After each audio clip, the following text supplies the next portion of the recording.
Assalamualaikum warahmatullahi wabarakatuh. Baik teman-teman sekalian, kita sekarang membahas mengenai cardiac output. Oke, cardiac output ya. Oke. Apa maksud dengan cardiac output? Cardiac output itu adalah suatu volume darah. Cardiac output itu adalah suatu kemampuan di mana jantung itu memompa darah dalam persatuan menit. Jadi cardiac output itu adalah proses di mana jantung itu memompa darah per satuan menit. Oke.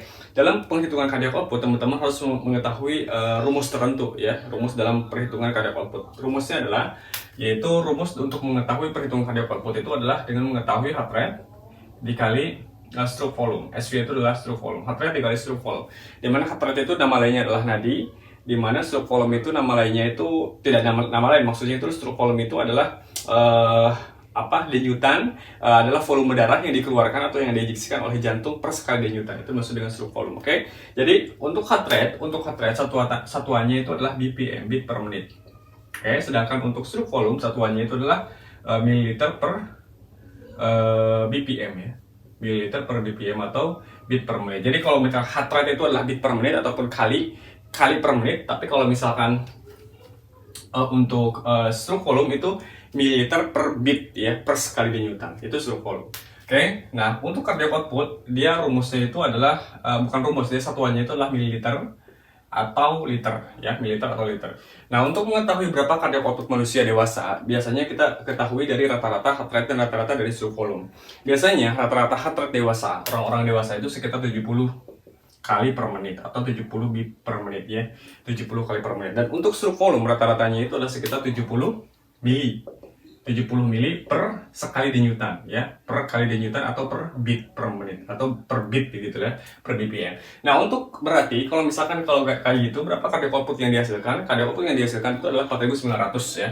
Adalah 4.900 atau misal kita mau bulatkan hasilnya itu adalah menjadi 5.000 mili atau 5 liter. Makanya untuk cardiac output seorang orang dewasa ya, orang dewasa normal itu sekitar 4.900 atau rata-rata kita rata-ratakan bisa mencapai 5 liter per menit atau 5.000 mililiter per menit. Jadi sama dengan 5 liter per menit. Oke. Nah, itu terkait cardiac output. Sekarang kita akan berbicara apa yang mempengaruhi heart rate, apa yang mempengaruhi stroke volume. Oke. Karena heart rate dan stroke volume itu tidak selamanya 70, tidak selamanya 60. Kan yang kita tahu bahwa heart rate itu normalnya adalah 60 sampai 100 kali per menit. Oke, kita bahas di samping sebelah sini ya. Oke, sekarang kita bahas mengenai heart rate ya. Kita bahas mengenai heart rate. Oke. Teman-teman perlu ketahui juga bahwa normal heart rate itu adalah 60 sampai 100 kali per menit ya. 60 sampai 100 kali per menit. Itu adalah normal dari heart rate, 60 sampai 100 kali per menit. Tapi orang dewasa itu biasanya heart rate itu adalah 60 sampai 80 kali per menit. 80 per menit. Itu pun dibagi menjadi dua. Pertama adalah sesuai dengan jenis kelamin. Pertama adalah laki-laki. Laki-laki itu adalah berkisar heart rate-nya itu rata-rata ya. Rata-rata heart rate laki-laki itu berkisar antara 62 sampai 72 kali per menit. Sedangkan untuk yang wanita rata-rata heart rate-nya itu adalah sekitar di antara 72 sampai 80 kali per menit ya. Jadi untuk heart rate itu sendiri normalnya adalah 60 sampai 100 kali per menit, dan untuk rata-rata dewasa orang itu adalah 60 sampai 80 kali per menit. Untuk pria 62 sampai 72, dan untuk wanita adalah 72 sampai 80 kali per menit. Oke? Nah, selanjutnya teman-teman sekalian, di dalam heart rate kita mengenal yang namanya istilah takikardia dan bradikardia. Apa maksud dengan takikardia? Takikardia itu adalah suatu kondisi di mana heart rate-nya itu adalah di atas 100 kali per menit. Di atas 100 kali per menit disebut dengan takikardia. Oke. Sedangkan untuk yang bradikardia itu dikatakan bradikardia jika heart rate-nya itu di bawah 60 kali per menit. Jadi di bawah 60 kali disebut dengan bradikardia. Oke, disebut dengan bradikardia. Sekarang kita akan bahas apa saja yang mempengaruhi dari kecepatan dari heart rate itu sendiri. Apa yang mempengaruhi heart rate itu tinggi, apa yang mempengaruhi heart rate itu menjadi rendah. Oke? Sekarang kita akan bahas.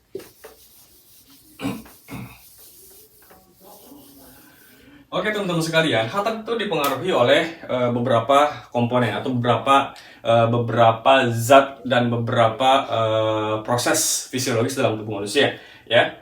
Oke, kita akan pertama bahas mengenai saraf ya. Heart rate itu sangat dipengaruhi oleh saraf.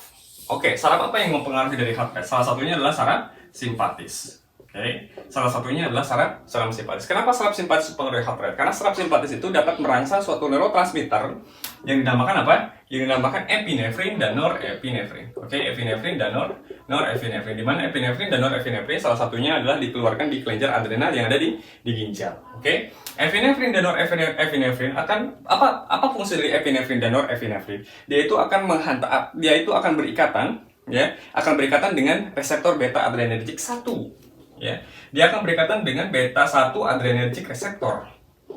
Adrenergic reseptor, ya, yang ada di sel jantung. Oke, jadi epinefrin dan norepinefrin yang akan berikatan dengan beta adrenergic 1 reseptor, kemudian dia akan meningkatkan apa? Meningkatkan dari heart rate. Dia akan meningkatkan lagi. Oke, selanjutnya saraf apa saja? Saraf apa lagi selain epinefrin dan norepinefrin? Yang selanjutnya adalah saraf parasimpatis. Ini kan saraf simpatis, yang kedua adalah saraf parasimpatis. Oke. Yang kedua adalah saraf parasimpatis. Loh, apa hubungannya saraf parasimpatis dengan heart rate? Parasimpatis itu mengeluarkan suatu neurotransmitter yang namanya asetilkolin. Dia akan merangsang suatu neurotransmitter tertentu yang disebut dengan asetilkolin, ya, asetilkolin. Asetilkolin itu kita singkat menjadi ACH. Asetilkolin dia berikatan bukan dengan beta 1 adrenergic reseptor, tetapi dia berikatan dengan reseptor muskarinik tipe 2. Jadi asetilkolin nanti dia akan berikatan dengan reseptor muskarinik, ya, muskarinik tipe 2. Sehingga apa yang dilakukan? Sehingga yang dilakukan adalah ketika reseptor muskarinik tipe 2 teraktivasi, maka akan terjadi penurunan dari heart rate, ya. Akan terjadi penurunan dari heart rate. Oke. Jadi pertama adalah simpatis, yang kedua adalah parasimpatis. Oke, simpatis dia mengaktifasi dari epinefrin, norepinefrin dan norepinefrin dia mengaktifasi beta adrenergic 1 reseptor, kemudian dia akan meningkatkan heart rate. Sedangkan untuk parasimpatis dia akan mengaktifasi asetilkolin akan mengaktifasi reseptor muskarinik tipe 2, dan reseptor muskarinik tipe 2 akan menurunkan dari heart rate. Oke. Selanjutnya, apa yang menjadi faktor selain saraf simpatis dan saraf parasimpatis? Yang menjadi faktor yang lain itu adalah hormon. Apa hormon yang berpengaruh terhadap heart rate? Hormon yang berpengaruh terhadap heart rate adalah T3 dan T4.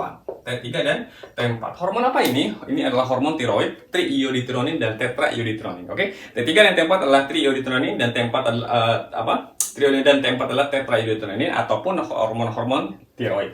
Nah, kenapa hormon tiroid itu dapat meningkatkan heart rate?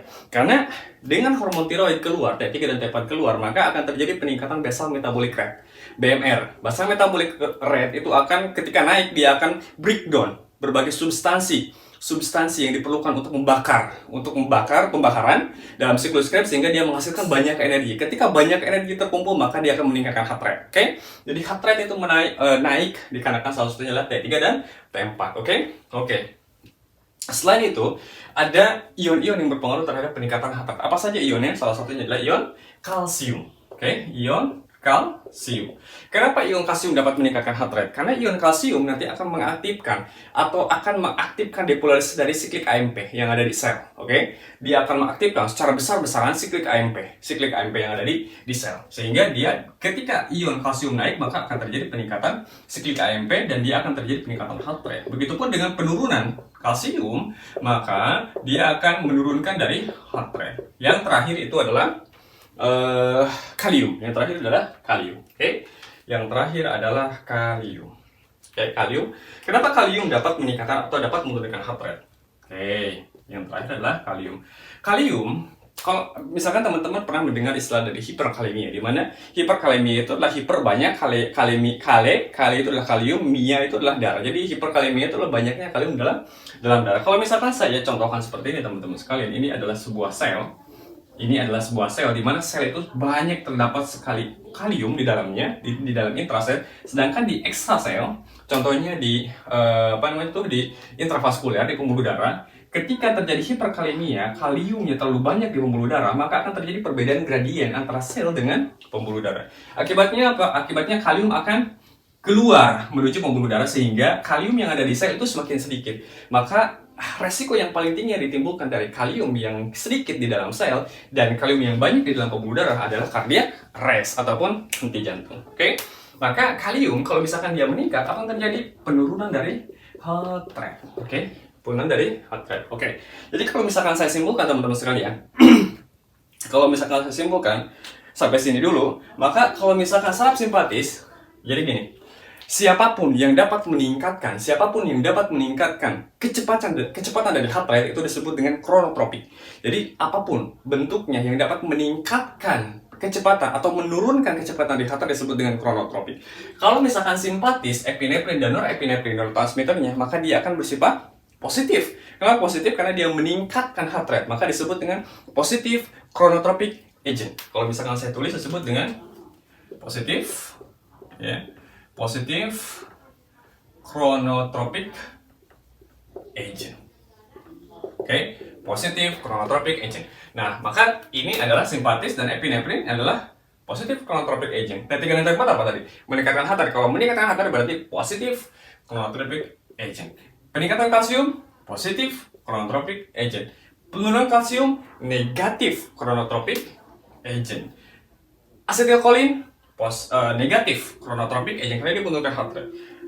Hiperkalemia, negatif chronotropic agent. Oke, itu terkait heart rate. Oke, kita sudah belajar mengenai heart rate. Oke, kita sudah paham ya mengenai heart rate, kenapa dia meningkat, kenapa dia menurun. Oke, kemudian teman-teman sekalian, ada lagi satu yang ingin saya bahas mengenai heart rate.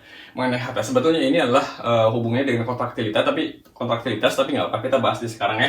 Untuk heart rate di aorta teman-teman sekalian, di aorta itu sendiri, maka teman-teman misalkan ya, ini ada arteri subclavia, kemudian ada arteri carotis communis, kemudian terbagi menjadi 2, carotis communis internal dan carotis communis eksternal. Di sini itu adalah sel namanya chemoreseptor. Dan ini juga ada reseptor-reseptor dari chemoreseptor. Oke, jadi kalau misalkan ya, ini aorta ya. Kalau misalkan di sini di aorta ini teman-teman sekalian ada orang yang mengalami hipoksemia. Contoh hipoksemia itu kondisi di mana PO2-nya itu turun. Ataupun yang lainnya misalkan PCO2-nya naik, kemudian pH-nya turun. Oke, pH-nya turun. Maka apa yang terjadi? Maka chemoreseptor itu akan menerima rangsangan itu bahwa terjadi ketidakstabilan dari pH darah. Oke, dari keasaman darah. Sehingga apa yang terjadi? Dia akan memberikan informasi kepada siapa? Informasinya itu adalah dia informasikan kepada yang namanya medula. Ya, di medula. Medula itu terdapat suatu sel namanya nucleus tractus solitarius ya. Jadi namanya nucleus tractus solitarius ya. Nah, nucleus tractus solitarius nanti akan meningkatkan pernapasan, RE, respirasi rate, dan kedalaman napas, deep. Kemudian dia meningkatkan juga namanya heart rate atau nadi. Ya, jadi kalau misalkan kondisi di hipoksemia, kemudian PCO2-nya tekan parsialnya naik, kemudian pH-nya turun, maka dia akan merangsang chemoreseptor. Chemoreseptor akan merangsang medula yang ada akan merangsang nucleus tractus solitarius yang ada di medula. Kemudian dia akan meningkatkan heart rate dan meningkatkan respirasi rate. Ya, oke. Jadi kalau misalnya kita bilang chemoreseptor merupakan positif chronotropic agent. Oke, itu terkait heart rate. Sekarang kita berbicara mengenai stroke volume. Oke, sekarang kita berbicara mengenai stroke volume. Saya hapus dulu. Oke, saya hapus dulu ini.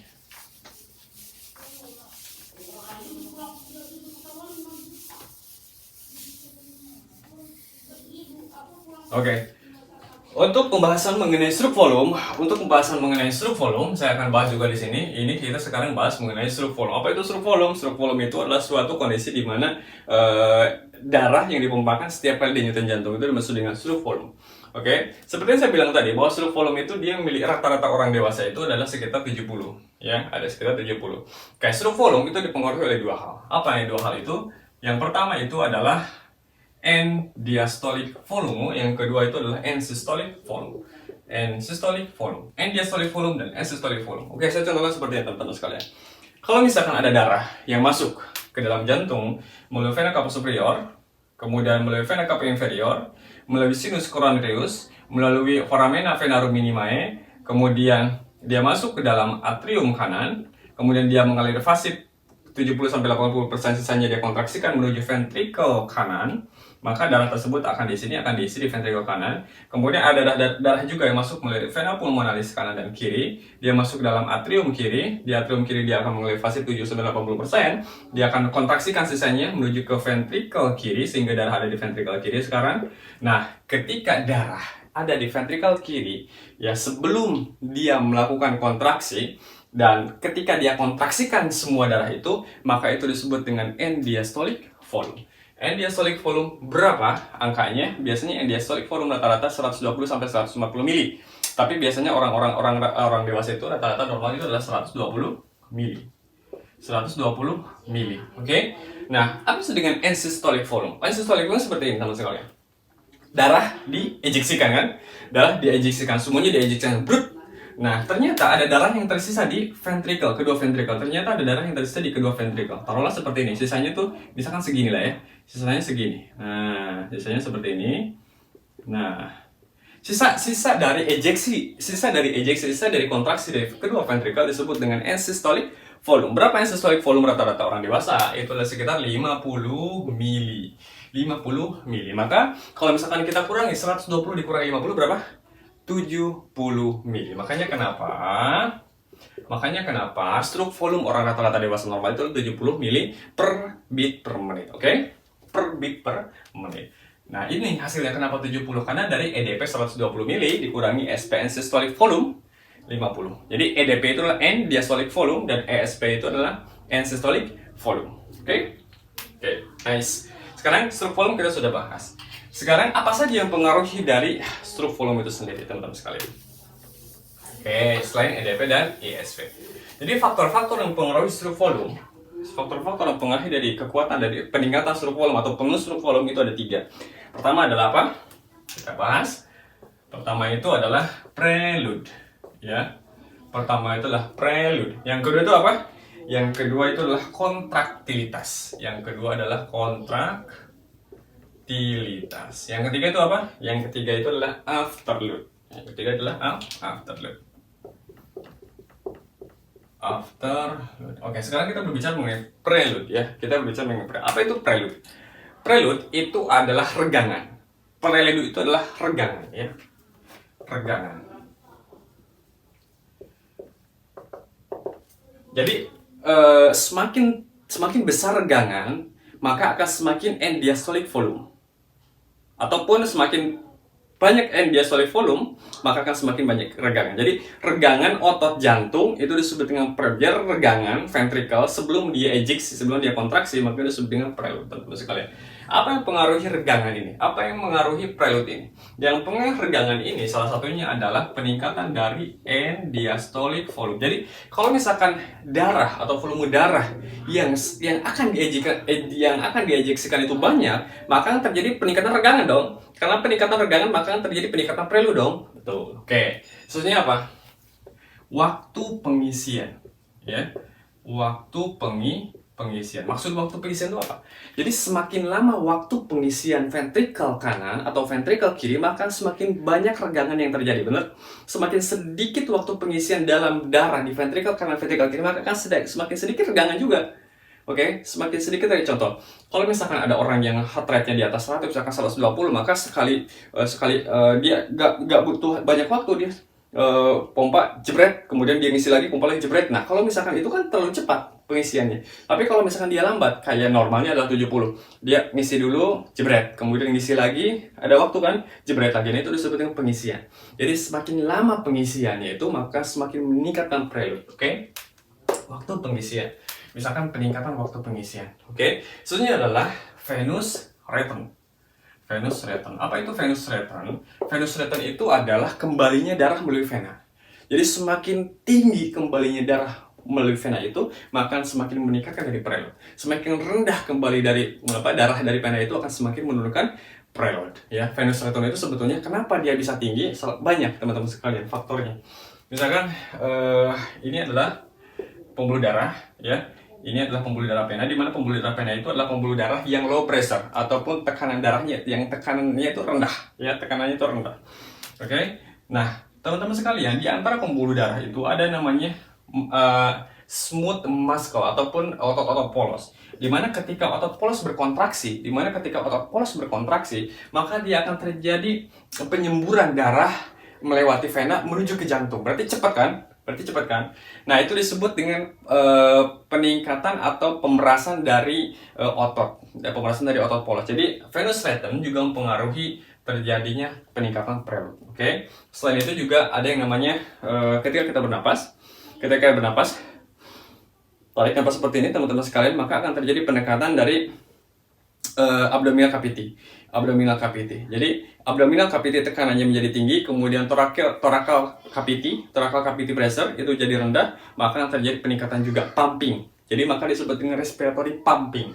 Nah, itu juga dapat mempengaruhi venous flatten. Pada intinya, EDP, waktu pengisian, venous flatten itu dapat meningkatkan prelude, ya. Itu dapat meningkatkan prelude. Kalau prelude meningkat, otomatis stroke volume pun akan meningkat. Oke, sip. Mantap. Sekarang kita masuk ke kontraktilitas. Oke. Kita sekarang masuk ke dalam kontraktilitas. Oke. Kontraktilitas itu pada dasarnya hampir sama dengan heart rate yang tadi saya bahas. Apa yang mempengaruhi dari kontraktilitas? Salah satunya adalah tadi saraf simpatis, ya. Saraf simpatis. Kemudian apa lagi? Selain saraf simpatis, saraf parasimpatis. Apalagi tadi neurotransmitternya adalah epinefrin dan norepinefrin. Apalagi salah satunya adalah ion-ion seperti kalsium. Kemudian apalagi kalium, ya kan? Ion-ion seperti itu. Kemudian apalagi untuk yang mempengaruhi kontraktilitas, selain itu yang mempengaruhi kontraktilitas jadi adalah kemoreseptor. Jadi ya, kemoreseptor. Apalagi untuk pengaruh kontraktilitas, obat-obatan, ya. Obat-obatan seperti apa? Dopamin, kemudian ada beta blocker, kalsium blocker, dan lain-lain. Ya, jadi kalau misalnya obat-obatan kayak dopamin, ya, kemudian butamin, kemudian ada lagi yang namanya beta blocker, ya. Beta blocker, ya, kemudian ada kalsium blocker, ya. Oke. Ini adalah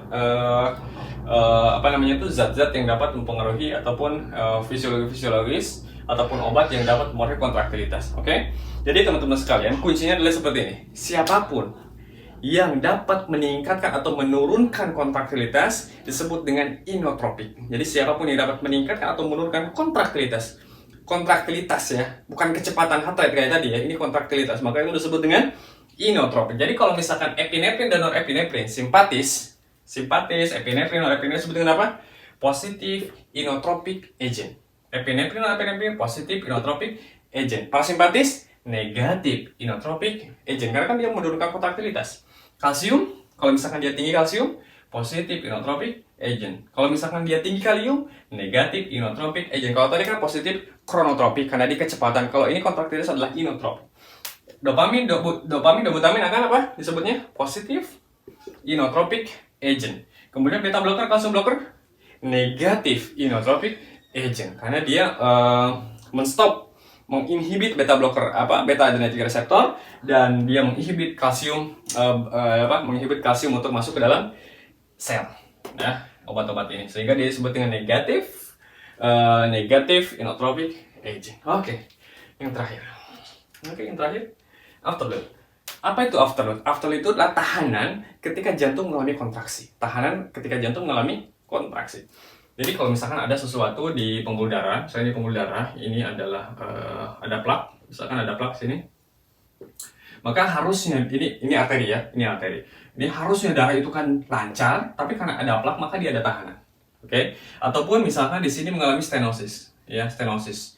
Di sini mengalami stenosis, kemudian ataupun di daerah di sini mengalami stenosis, ya, pokoknya di katup-katup jantung mengalami stenosis, maka dia akan meningkatkan afterload.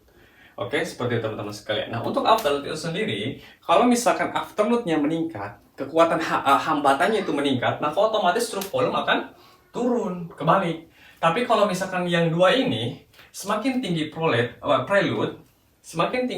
dia akan meningkatkan, dia akan tinggi juga dari stroke volume-nya. Semakin tinggi stroke volume, maka dia akan meningkatkan cardiac output. Oke, sekarang kontraktilitas, semakin tinggi kontraktilitas, maka dia akan semakin tinggi juga stroke volume. Semakin tinggi stroke volume, dia akan semakin tinggi juga cardiac output. Sekarang yang preload, yang afterload. Jadi semakin tinggi afterload, ini kebalikannya. Justru akan semakin menurunkan dari stroke volume. Ketika stroke volume turun, dia akan menurunkan diakardial output. Oke. Jadi itu pembahasan kita mengenai cardiac output, ada stroke volume, ada heart rate. Teman-teman sekalian, mudah-mudahan ini bisa dipahami. Oke, kalau misalkan teman-teman ada kebingungan, silahkan untuk ulangi videonya. Assalamualaikum warahmatullahi wabarakatuh.